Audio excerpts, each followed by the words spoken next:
하나님은 거룩하십니다. 그렇기 때문에 하나님께 속한 것도 다 거룩합니다. 우리가 하나님의 거룩하심을 논할 때 하나님이 거룩하시다, 또 하나님께 속한 것은 다 거룩하다라고 하는 것은 전혀 어색하지 않습니다. 그러니까 조금의 이질감도 없고요. 우리가 처음 들어보는 말도 아닙니다. 그런데 우리에게는 굉장히 익숙한 표현이고 우리 가운데는 굉장히 익숙한 고백이지만 실은 하나님의 거룩함에 대해서 잘 느끼기는 어렵습니다. 오늘은 그 거룩에 대한 이야기를 좀 하려고 하는데요. 그러니까 설교 제목도 거룩하게 하라라고 이렇게 잡아 보았습니다.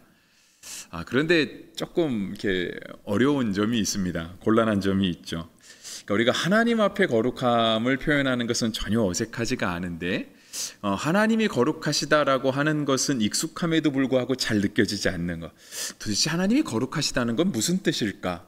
그러니까 예를 들어서 하나님은 사랑이 많으시다, 하나님은 오래 참으신다, 하나님 우리의 기도를 들으신다, 하나님은 늘 우리를 위로하신다.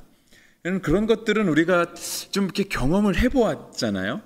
근데 하나님이 거룩하시다, 그건 도대체 무슨 뜻일까? 어떤 개념일까? 잘 와닿지 않아서 그렇습니다. 그런데 이제 하나님은 거룩하시다라고 하는 것은 그래도 괜찮은데 하나님이 우리에게 명령하시잖아요. 내가 거룩하니 너희도 거룩할지어다. 그런데 또 사람은 거룩하다라고 하는 것이 굉장히 어색하죠. 우리도 거룩할 수 있을까? 사람도 거룩할 수 있을까? 잘 이렇게 납득이 안 됩니다. 그래서 예전에도 제가 말씀드린 적이 있는 것 같은데요. 우리가 서로가 서로에게 당신은 믿음이 참 좋습니다. 당신은 참 기도를 잘하십니다라고 하지만 당신은 참 거룩하십니다라고 하는 그런 칭찬이나 그런 표현은 잘 하지 않는 것 같습니다. 그래서 사람에게 거룩은 굉장히 어색한데 거룩하지 않은 목사가, 그러니까 저도 사람이니까 저도 거룩을 모르잖아요, 그죠? 근데 거룩을 논해야 하니 그래서 참 곤란하다라고 하는 것이고요. 저는 누가복음 17장에 기록된 무익한 종이다라고 하는 말이 목사에게 참 적절한 말이다라고 생각을 합니다. 설교를 잘하지 못하면서 그럼에도 불구하고 또 거룩을 논해야 되는 그런 위치에 선 걸 보면 사람은 참 무익한 종이 맞는 것 같습니다.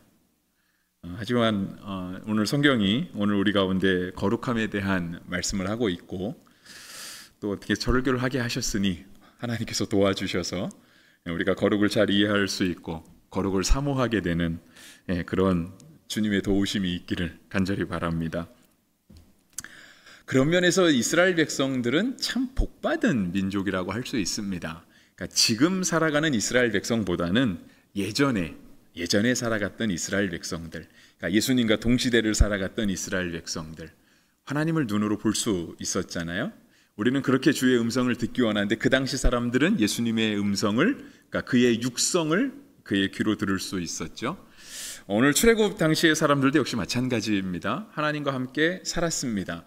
광야 40년을 헤매기는 했지만 하나님은 광야 40년 동안 이스라엘 백성을 한 번도 떠나지 않으셨습니다. 하나님의 임재를 느낄 수 있었죠. 그것이 구름 기둥, 불 기둥. 햇빛이 너무 뜨거운데 구름이 가려주는 거예요. 그러면 조금 선선함이 느껴지지 않습니까? 피부로 느끼는 거잖아요. 밤이 돼서 조금 쌀쌀할 수 있는데 어디선가 온기가 느껴지는 거예요. 하나님의 임재가 피부로 느껴지는 겁니다. 눈으로도 보이죠. 그 다음에 입으로도 느껴집니다. 마치 우리가 요즘 자주 사용하는 새벽 배송처럼 하나님이 배송해 주시는 만나가 매일 아침 현관에 딱 와 있는 겁니다. 그러니까 진짜 하나님 우리와 함께 계시는구나 라고 하는 것들을 그들은 이렇게 오감을 통해서 경험할 수 있었을 것입니다. 그래서 참 부러운 거죠. 이런 것뿐 아니라 하나님의 특별한 임재를 느끼기도 했습니다. 그것은 바로 하나님의 성막이 그들 가운데 있었다라고 하는 것입니다. 하나님의 성전도 예루살렘에 있었고 물론 지금은 성전이 다 무너지고 없지만 그 당시 살아가던 사람들에게는 하나님의 성막, 그리고 성막 이후로 가나안 땅에 정착하며 살기 시작할 때부터는 성전을 지어서 하나님의 임재를 볼 수 있었습니다. 그러니까 성막도 그렇고 성전도 그렇고 하나님의 임재의 상징이잖아요. 그러니까 늘 이렇게 피부로 느끼는 거, 또 입으로 먹으면서 느끼는 거, 하나님의 말씀이 육성으로 들리는 거, 그런 것 외에도 특별한 하나님의 임재를 성막이라는 것을 통해서 경험할 수 있었던 거죠.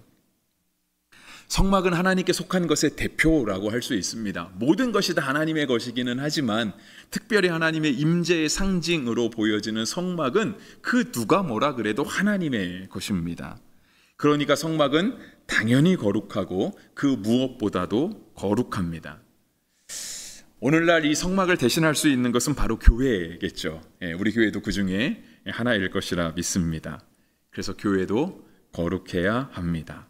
디모데전서 3장 15절은 이렇게 말씀하시죠. 이 집은 살아계신 하나님의 교회요 진리의 기둥과 터니라 했습니다. 하나님의 집, 성막도 하나님의 집, 교회도 하나님의 집. 그러니까 성막이 거룩했듯 교회도 거룩해야 하는 것이고요. 오늘 우리가 이 교회의 구성원으로 하나님 앞에 부름받았다라고 한다면 우리가 교회를 거룩하게 만들어가야 할 것입니다. 오늘 본문이 우리 가운데 그 말씀을 하고 있는 겁니다. 출애굽기 40장은 출애굽기의 마지막 장입니다. 제가 지난주에 36장을 보고 40장으로 넘어왔습니다. 넘어온 이유는 여러분도 잘 아시겠지만 그 사이에는 진짜 성막을 만드는 장면이 나옵니다. 뭐 이렇게 뭐를 이렇게 노수로 쳐서 만들고 뭐 실로 뭐를 만들고, 그래서 우리가 그런 부분들을 다 살펴보기보다는 이제 뒷부분으로 넘어와서 이제 성막이 완성되는 장면을 보는 것이 더 좋을 것 같아서 다음 주까지 출애굽기를 하고 출애굽기를 마무리하려고 합니다. 그 다음은 마음속으로 생각은 고린도전서를 볼까 생각하고 있습니다. 이제 출애굽기는 40장은요 정말 이렇게 성막의 모든 구성 요소들, 그러니까 성막을 세울 수 있는 모든 조립품들이 부품들이 다 완성된 상태입니다. 그래서 하나님께서 모세에게 말씀하시죠. 이 성막을 세우라 하시는 거예요. 아직까지 성막이 세워져 있지는 않지만 이렇게 성막의 터전, 성막의 터 옆에 성막을 세울 뭐 기둥이라던가 천이라던가 그 안에 갖다 놓을 거라던가가 지금 다 구비가 되어 있는 거예요. 이제 이것을 잘 조립해서 성막을 세우기만 하면 되는 상황이었습니다. 그래서 오늘 본문은 우리가 9절부터 보았지만 앞에 있는 2절부터 보시면 하나님께서 이제 말씀하시고 성막을 세워라. 언제 세울 것이냐, 첫 달 초하루에 세워라 라고 얘기하시면서 3절부터는요 이제는 정말 그것을 조립하는 이야기를 하십니다. 3절부터 증거궤를 들여놓고 또 휘장으로 궤를 가리고 또 상을 들여놓고 물품을 진설하고, 이게 어디까지 가냐면 8절까지 갑니다. 그래서 또 뜰 주위에 포장을 치고 뜰 문에 휘장을 달고까지 하면서 성막의 이제 구성품들을 다 갖다 놓는 거죠. 성막을 세우고 그 안에 넣을 거를 다 넣는 겁니다. 그리고 나서 9절은 그렇게 넣어놓은 것에 대해서 기름을 발라서 거룩하게 하라고 주님이 말씀하십니다. 우리가 좀 전에 함께 하나님 말씀을 봉독했잖아요. 핵심 단어는 거룩이다라고 말씀을 드렸는데요. 오늘 본문 9절부터 16절까지 자주 반복되는 단어가 있습니다. 그러니까 9절에는 또 이제 관유를 가져다가, 그러니까 이제 성막을 다 지었으니 이제 주님께서 이어서 말씀하시는 거예요. 또 관유를 가져다가 성막 안에 있는 모든 것에 발라 거룩하게 하라라고 하는 거예요. 그래서 10절에도 너는 또 번제단과 그 모든 기구에 발라, 11절 너는 또 물두멍과 그 받침에 발라, 12절 너는 또 아론과 그 아들들을 회막문으로 데려다가, 14절 너는 또 그 아들들을 데려다가. 그러니까 하나님께서 모세에게 계속해서 지금까지 성막을 어떻게 조립하고 완성은 세워졌는데 그것으로 되는 것이 아니다. 그것이 끝날 게 아니라 또 해야 될 일이 있다. 그것은 관유를 가져다가 그 안에 있는 모든 것에 다 바르라고 하는 거예요. 바르는 이유는 거룩하게 하기 위함입니다. 그러니까 출애굽기 40장까지 오면서 성막에 필요한 모든 것을 다 만들었습니다. 하나님의 지시대로 만들었죠. 하나님도 아주 꼼꼼하게 그 성막에 필요한 것들을 지시하셨습니다. 그것이 이제 앞에 25장부터 나와 있는 거예요.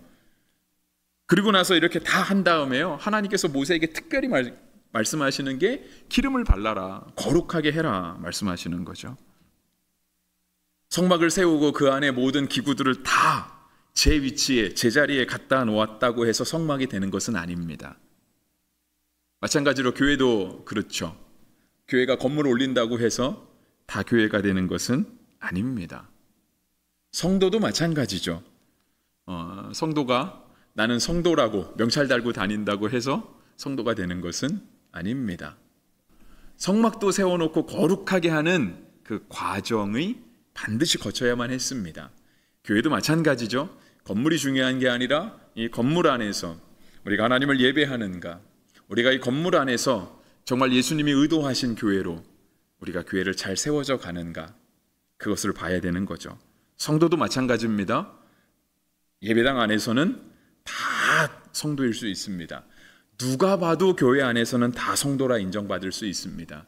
하지만 우리의 삶에서 우리가 성도답게 살아가는가를 보아야, 그래야 진짜 성도라고 인정받을 수 있을 것입니다.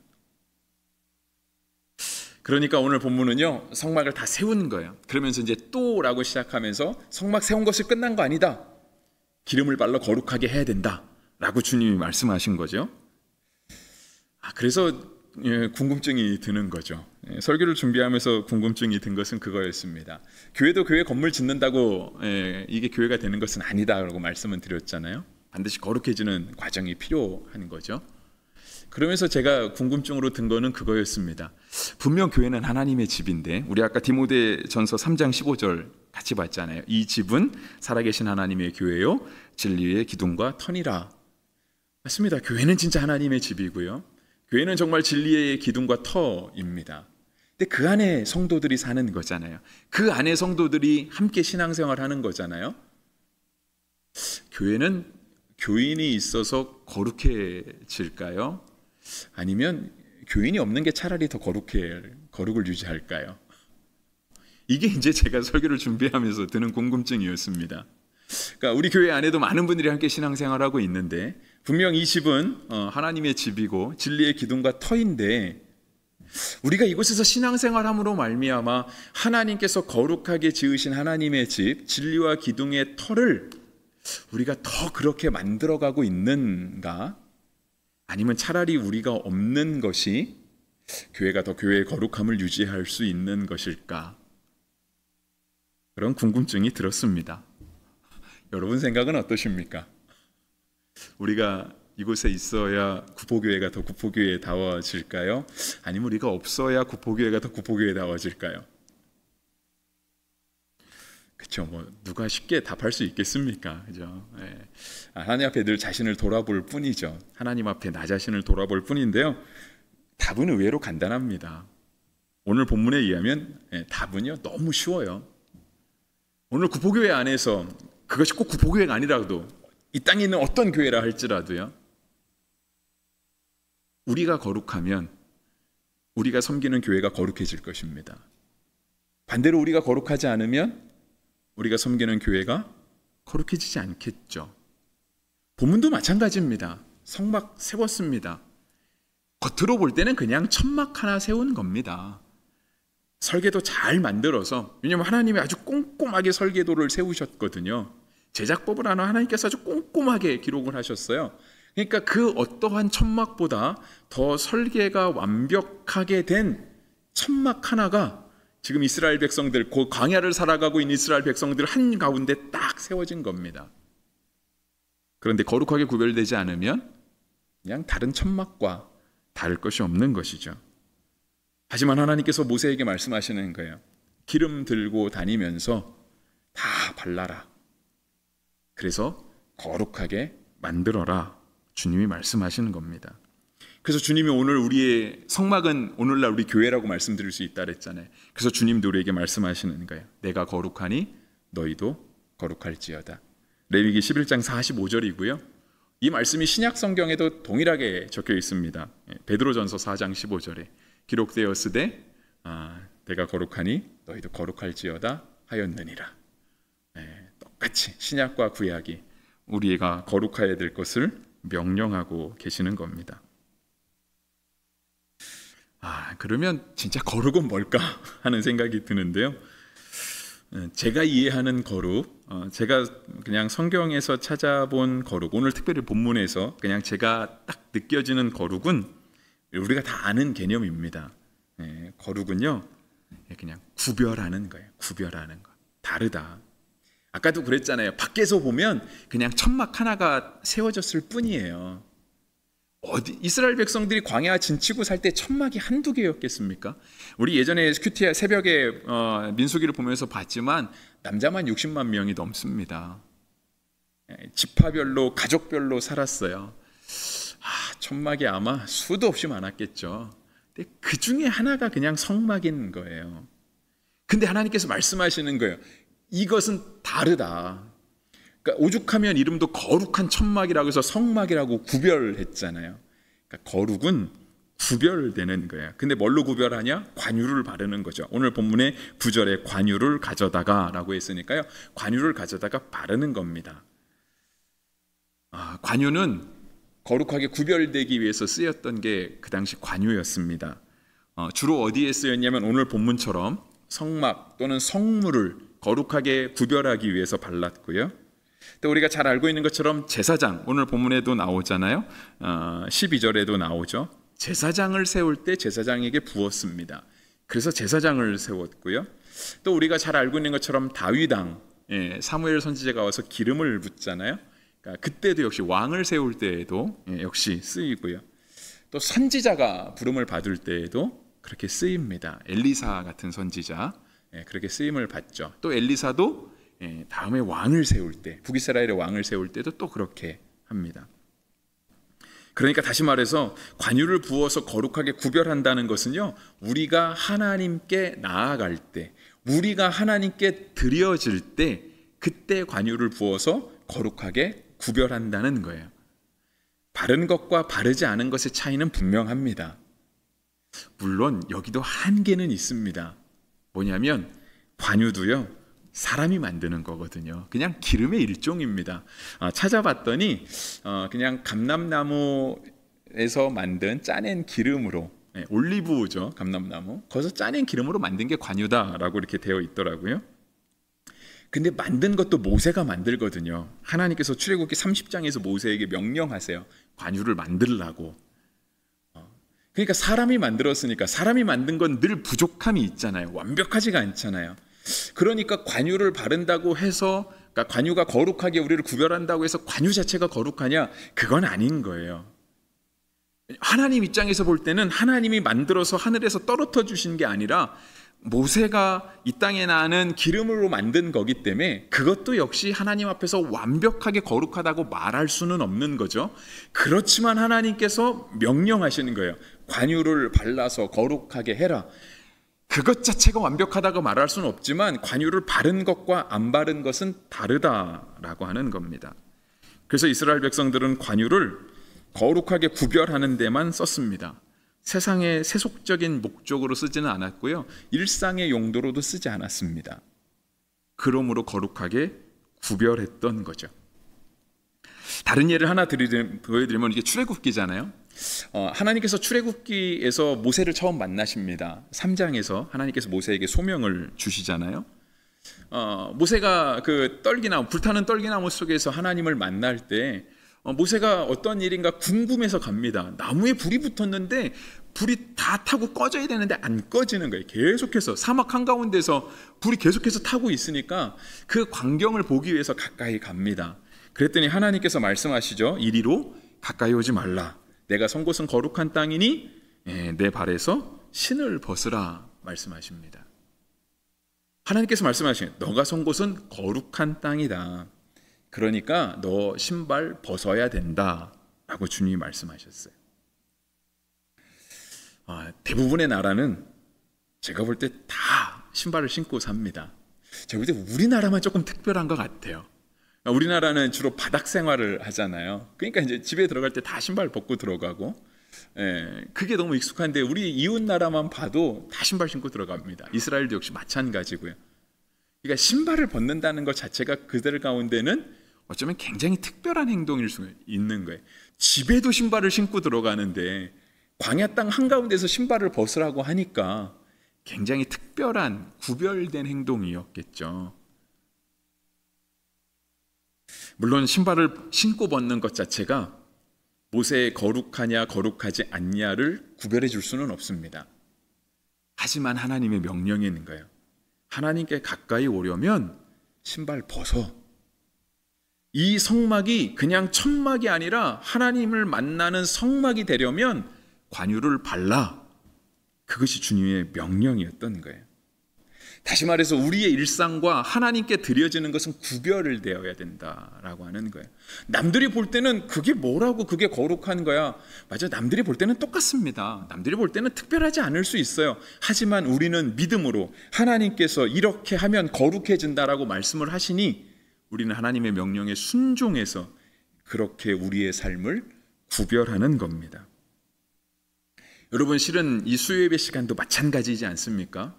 여러분, 월화수목금 다 똑같은 저녁이에요. 근데 우리가 수요일 저녁은 특별히 이 자리에 와 있는 거예요. 그러니까 우리가 어떤 마음으로 와서 앉아 있든지 간에 하나님 앞에 예배자가 된 거잖아요. 우리의 삶이 우리의 일상의 저녁과는 구별되어서 수요일 저녁은 예배자로 사는 거예요. 평상시 저녁 같으면 여기 있지 않겠죠? 평상시 저녁 같으면 그냥 저녁이 있는 그런 하루를 보내고 있을 것입니다.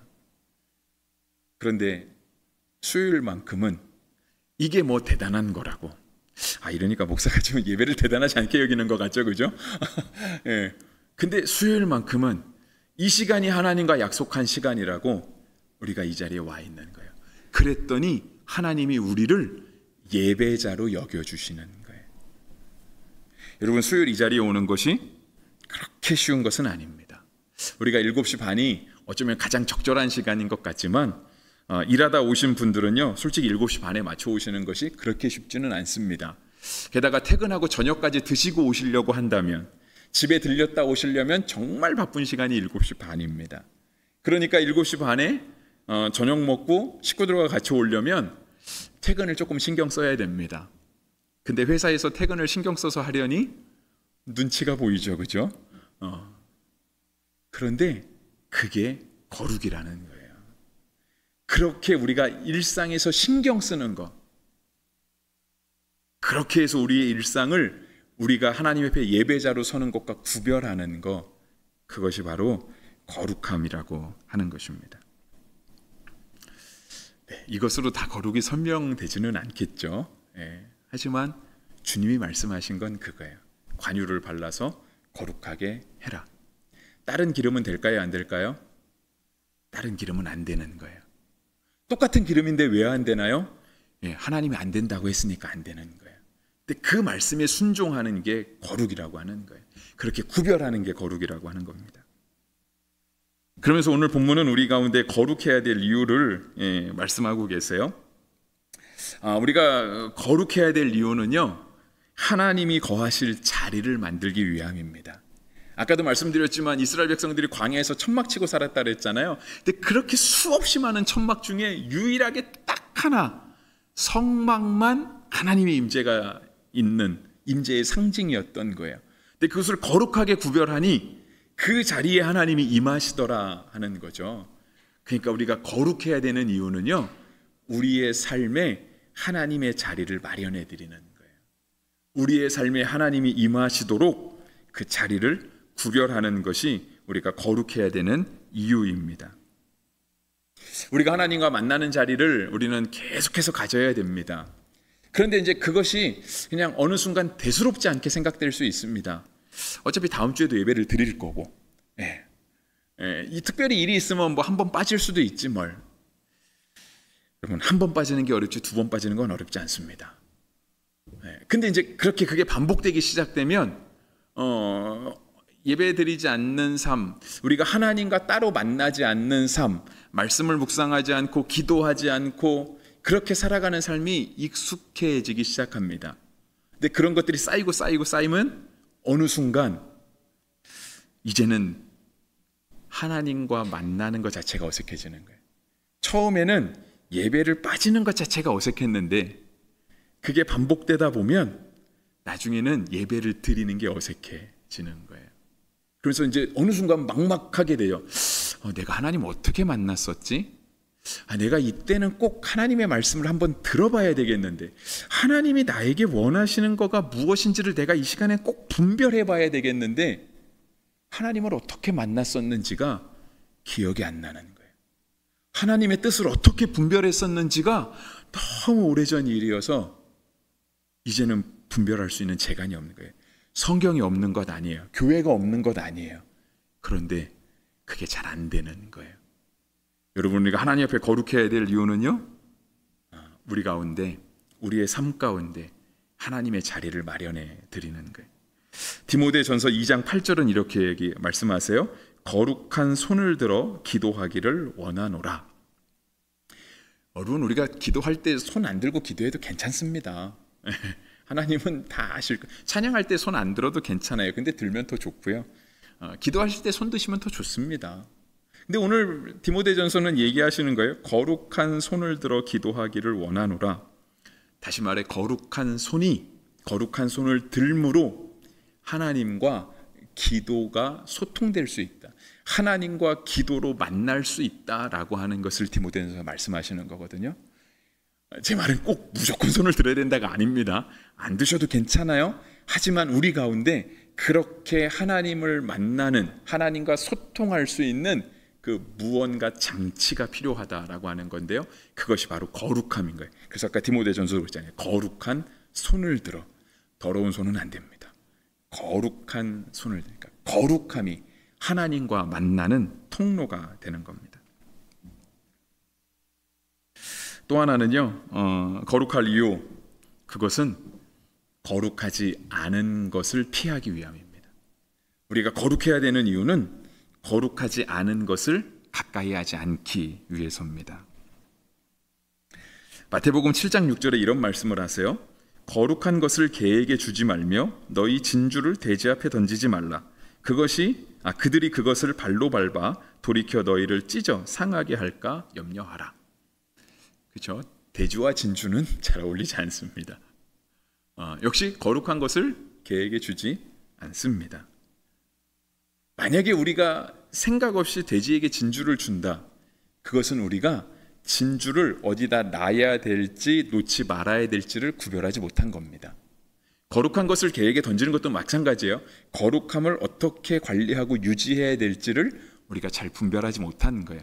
그러니까 저건 분명 거룩하지 않아, 그래서 우리가 저거를 가까이 하지 말아야 돼 라고 하는 것은 우리가 거룩함을 유지할 때 비로소 그때 구별할 수 있다라고 하는 겁니다. 오늘 본문에도 이런 말씀이 나와요. 12절, 너는 또 아론과 그 아들들을 회막문으로 데려다가 물로 씻기고, 13절, 아론에게 거룩한 옷을 입히고 그에게 기름을 부어 거룩하게 하여 그가 내게 제사장의 직분을 행하게 하라. 14절에는요, 아론뿐 아니라 그의 아들들도 그렇게 데려다가 그렇게 하라 말씀하세요. 그리고 15절, 그 아버지, 그래서 그 아버지는 아론이겠죠. 아버지에게 기름을 부은 같이 그들에게도 부어서 그들이 내게 제사장의 직분을 행하게 하라. 그들이 기름 부음을 받았은즉 대대로 영원히 제사장이 되리라. 주님 말씀하셨어요. 여러분, 얼핏 보면 하나님이 차별하시는 것 같아요. 하나님이 편애하시는 것 같죠. 제사장을 왜 꼭 아론만 해야 되나요? 다른 가문도 하고 싶은 마음이 있을 수 있잖아요. 근데 하나님이 마치 편애하시는 것처럼, 하나님이 마치 차별하시는 것처럼 아론의 가문에서만 영원히 대대로 제사장이 되라고 말씀하시는 거예요. 이것은 하나님이 다른 가문은 택하지 않으셨다가 아니라 그 성소의 거룩함을 유지하기 위해서 아론만을 특별히 택하시는 거예요. 그러니까 아론을 택하심은 차별하거나 편애하심이 아니라 거룩함을 유지하시기 위한 방편이라고 하는 거죠. 다 할 수 있다. 돌아가면서 할 수 있다. 물론 그래도 사람이 거룩함을 지키고자만 한다면 지킬 수 있겠지만, 그래도 아론의 가문을 택함으로 해서 그들이 부정해지지 않도록 사회가 도와주는 거죠. 다른 지파가 도와주는 거예요. 아론의 가문이 영원히 제사장의 직분을 감당할 수 있도록, 그들이 거룩함을 유지할 수 있도록 우리가 함께 신경 쓰는 거예요. 근데 그렇게 하나님과 그 백성 사이를 이어주는 그 제사장이 거룩함으로 말미암아 실은 백성들도 하나님과 연결 통로를 갖게 된다라고 하는 겁니다. 그래서 거룩함을 유지해야만 하는 거죠. 거룩해지는 방법은 다른 거 없습니다. 우리가 너무 잘 알고 있죠. 예수님밖에 없습니다. 왜냐하면 우리는 구약 시대를 살고 있는 게 아니잖아요. 우리는 예수님 이후 시대를 살고 있기 때문에 하나님께서 우리에게 정하신 방법은요, 예수님을 통해서 거룩해지는 겁니다. 오늘 본문에서 관유를 발라서 거룩하게 하는 것이 구약의 방법이었다면 지금 이 시대를 살아가는 우리에게 하나님께서 열어놓으신 거룩함의 길은 예수님밖에 없다라고 하는 거예요. 그래서 요한복음 14장 6절도 예수님이 말씀하시잖아요. 내가 곧 길이요 진리요 생명, 나로 말미암지 않고는 아버지께로 갈 자가 없느니라. 성경이 우리 가운데 증거하고 있는 겁니다. 히브리서 3장 1절도 우리 가운데 이렇게 말씀하세요. 그러므로 함께 하늘의 부르심을 받은 거룩한 형제들아, 그러니까 우리를 거룩한 형제라고 부르시는 거예요. 그러면서 우리에게 말씀하시는 거예요. 우리가 믿는 도리의 사도이시며 대제사장이신 예수를 깊이 생각하라. 우리가 거룩해요. 거룩한 형제라고 불렀잖아요. 그럼 거룩하니까 더 이상 아무것도 안 해도 되지 않을까요? 그게 아니라 거룩한 형제로서 우리의 대제사장이신 예수 그리스도를 깊이 생각해야 된다고요. 그래야 거룩해진다. 그래야 거룩함을 유지할 수 있다라고 주님이 말씀하시는 거예요. 히브리서 13장 12절도 이렇게 얘기하시죠. 그러므로 예수도 자기 피로써 백성을 거룩하게 하려고 성문 밖에서 고난을 받으셨느니라. 우리를 거룩하게 하시는 분은 예수 그리스도밖에 없다라고 반복해서 말씀하시는 겁니다. 우리가 예수님을 깊이 생각하고 정말 깊고 깊은 묵상 가운데 우리를 거룩하게 하시는 분은 예수님이구나 라고 하는 이 진리를 깨닫게 되고, 그러기에 주님과 함께 살아가는 것, 그것이 바로 우리의 거룩함입니다. 말씀 마무리하겠습니다. 하나님은 하나님의 거룩한 초소를 이 땅 가운데 두셨습니다. 이스라엘 백성에게는 성막으로, 그들이 가나안 땅에 들어가서는 성전으로, 지금 우리에게는 우리 한 사람 한 사람에게 성령을 주심으로, 하나님은 이 땅 가운데 거룩한 초소를 늘 마련하기 원하십니다. 그것은 이 땅을 살아가는 사람들로 하여금 그들이 믿는 자나 믿지 않는 자나 거룩하신 하나님이 계시다라고 하는 것을 알게 하기 위함입니다. 누군가는 이 땅에서 거룩하게 살아서 세상 사람들이 다 그냥 세속적으로 사는구나, 세상 사람들이 다 그냥 세상 논리대로 사는구나, 그게 아니라 누군가는 하나님의 거룩함을 유지하면서 살아가는 사람이 있구나, 그것을 증거하시기 위해서 이 땅 가운데 하나님이 임재하시는 처소를 두신다라고 하는 거예요. 그런데 그 하나님이 임재하시는 거룩한 처소가 바로 우리 교회이고 바로 우리 성도입니다. 그래서 주님이 우리에게 말씀하시는 거예요. 거룩하게 하라. 베드로전서 2장 4절과 5절 말씀 읽고 찬양하겠습니다. 보배로운 산돌이신 예수께 나아가 너희도 산돌같이 신령한 집으로 세워지고 예수 그리스도로 말미암아 하나님이 기쁘게 받으실 신령한 제사를 드린 거룩한 제사장이 될지라. 하나님께서 우리에게 주신 말씀입니다.